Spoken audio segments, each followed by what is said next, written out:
सोयगाव तालुक्यातील गुरुवारी दिनांक 6 रोजी 2 शेतकऱ्यांनी घरातच गळफास घेऊन आत्महत्या केल्याची घटना घडली आहे।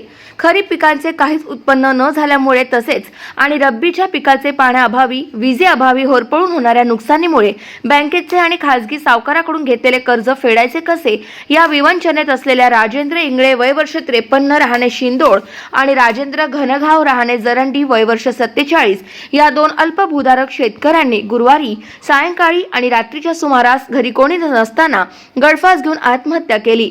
याची नोंद सोयगाव पोलिसात करण्यात आली आहे। सोयगाव महसूल विभागाकडून अतिवृष्टीची अनुदान रक्कम शेतकऱ्यांच्या खात्यावर वर्ग होत नसल्यामुळे शेतकरी संकटात सापडले आहे। गाव माझा न्यूज करिता विजय चौधरी, सोयगाव, छत्रपती संभाजीनगर।